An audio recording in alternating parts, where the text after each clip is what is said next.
Let's welcome in Ed Clissold, is Chief U.S. Strategist at Ned Davis Research.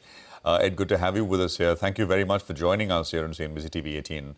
Oil's down some 15%, Ed, from that $80 high that we saw. It's a clear indication that the market's saying, well, this is done for now. Even as there are reports coming in that there are some strikes which are being conducted and missiles are flying, etc. Would you see these reports as sort of, the last chapter of this short-lived conflict in that sense? Ed, how would you view it? It certainly seems to be how most of the political leaders are trying to get to. In the fog of war, anything can happen. But it seems like Iran has been weakened to the point where they are looking for a way for an exit. And Trump most likely never really wanted to get into this, but if he did, he wanted to be a quick U.S. involvement, which is what has happened so far. Keep in mind, there is a very big part of Trump's base that is very much against intervening globally. And so Trump would be looking for an exit as well. So the more likely scenario from here is that they come to some sort of agreement on a ceasefire. Of course, with a huge caveat is that when missiles are flying, anything can happen.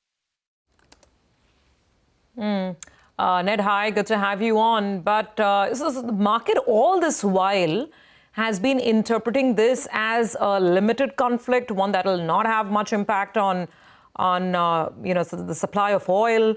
So far, it's got it right. Would you expect de-escalation from here on?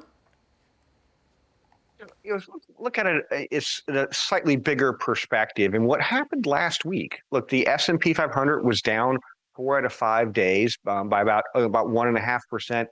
The Dow Jones Industrial was down almost 2%.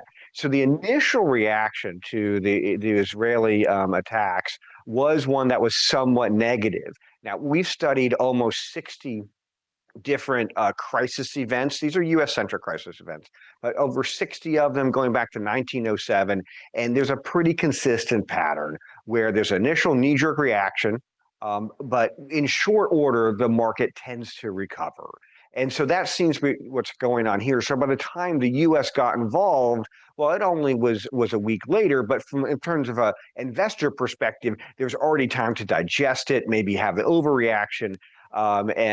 Since the U.S. was signaling the whole time they wanted it to be a limited action, that it looks like if the U.S. achieved its objective of crippling the Iranian nuclear capabilities, then it seems like the market is probably on the right path to viewing this as a limited conflict. Hi, Ed. Good morning. Good to see you, Ben. I've been following you on X, and you've been making that point, right? Post-conflict, you normally see equity markets that do well, but this time around, we consolidated and we didn't have any kind of big knee-jerk reaction on the downside. That said, the U.S. markets as well have their fair share of challenges, right? The tariff situation still remains very, very fluid. Earnings growth may not be as much as expected. In that sort of a backdrop, what's the outlook with regard to U.S. equities, which is the mother market? And then we'll talk about other equity markets as well. So coming into 2025, we had some concerns. One was that U.S. economic growth was likely to slow. Secondly, earnings growth, particularly from the Mag 7 stocks, was likely to slow quite a bit. And then thirdly, inflation was most likely to increase somewhat, partly due to the housing market in the U.S. being quite inelastic and prices remaining elevated. And then you throw on tariffs on top of it, and it means each of those three are actually slightly worse than they were before. So economic growth a little bit lower, inflation certainly a little bit higher, if not quite a bit higher, and earnings growth outside of the Mag 7 is probably going to be lower than what expectations were earlier in the year. And so that leaves us with A path forward without a major decline, but to think we're going to get huge gains from here is probably a little bit wishful thinking. So it's going to be kind of a muddling through for the next several months. We have a year-end target of 6350 on the S&P, but I think that the more important thing to think is to consider is a slight overweight to stocks versus bonds, and it may be a choppy move higher for U.S. stocks. Ed, I guess, we'll soon go back to talking trade deals and where all those negotiations stand as we get closer to July 9. And the sense that we're getting from some analysts is that eventually, I think, on a blended basis, U.S. tariffs could be anything between 10 to 15%. Is that in the price already, and what that'll do to inflation? Or could that, impact market sentiment negatively? I think markets have gotten a little complacent when it comes to tariffs. The idea being that the 90-day pause is really Trump signaling that he is going to capitulate and the worst case scenario won't come to fruition, or that the so-called taco trade, Trump always chickens out. I'll be a little bit nicer to the president and say that the market usually doesn't price in the same news the same way a second time. So if there is another wave of consternation around the July 9th 90-day window ending, the market probably won't react quite as negatively. But what we looked at S&P 500 profit margins and just made some back of the envelope estimates that if you look at tariff revenue for the last couple of months, extrapolate that out through the end of the year, and S&P companies absorbed all of that cost, that would knock about 100 basis points or 1 percentage point off of S&P 500 profit margins.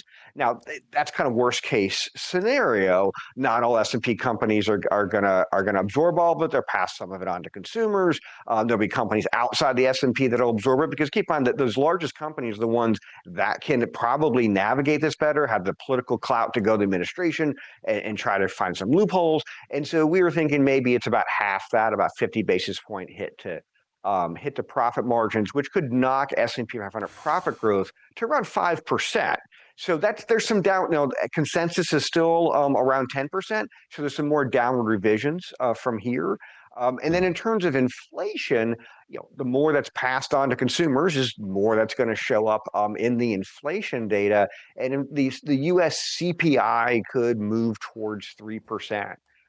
By the end of the year. If it's a slow move higher from around 2.4% right now, probably not enough to disrupt the markets. If it's a shocking move higher over a couple of months, then it probably would be a bigger concern. But there seems to be a path forward where a little bit weaker economic growth, a little bit slower earnings growth, a little bit higher inflation is probably how this is going to play out. All right, Ed, we'll leave it there. Thank you very much for joining us. Good speaking with you here on CNBC TV 18.